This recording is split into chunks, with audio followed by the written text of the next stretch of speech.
So hey everybody, we're taking a look at the POW Alpha GTX glove, which I've worn a couple times already, so these aren't pristine and perfect out of the store.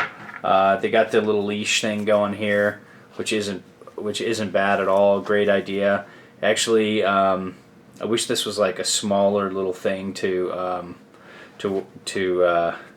be a little more out of the way, but it fits really well, and it's great to have that on the chair, so you don't just accidentally drop your glove off down into the snow and then have to find it with one hand freezing. So this is very much their high-end glove. It's got a really nice fit and feel to it. This is a size large. I'm about 3.5 from knuckle to knuckle, 3.5 inches. And I'm about 7.5 inches from my middle finger to about where the fold of my wrist is, about right here. So, you know, like where my wrist starts and my palm ends. And this size large fits really well. It's just maybe a shade, a little bit on the big side. You can see there's a little more room. But if I pull it tight and I can actually get my fingers up into it, and it's got pretty good dexterity. It's not like its competitor, the Burton AK Yeti.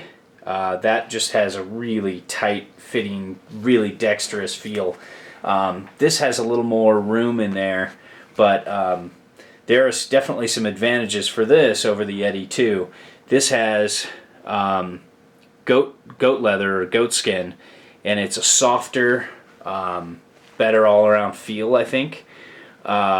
This also has more insulation, so on the inside it's not just like micro fleece. There's actually something going on here, some kind of like really nice wool, or there might even be some additional insulation in there.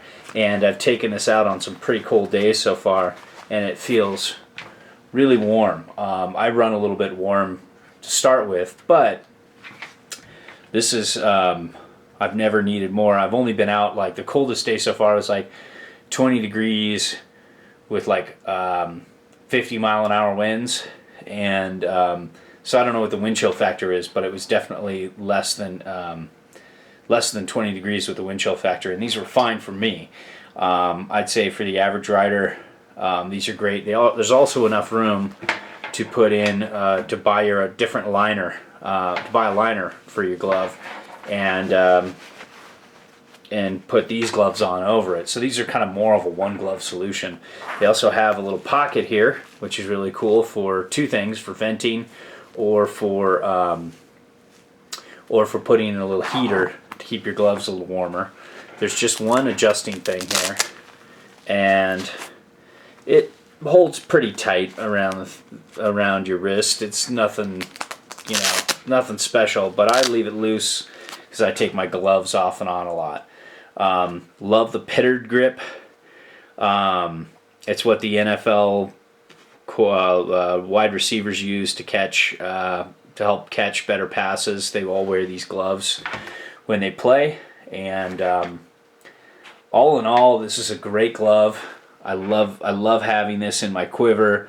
I wear it a lot, and I actually just think that, you know, for the price, it's pretty expensive, but you really get one of the best in class snowboarding gloves out there, and it's a lot of fun. It's got a good feel and fit to it.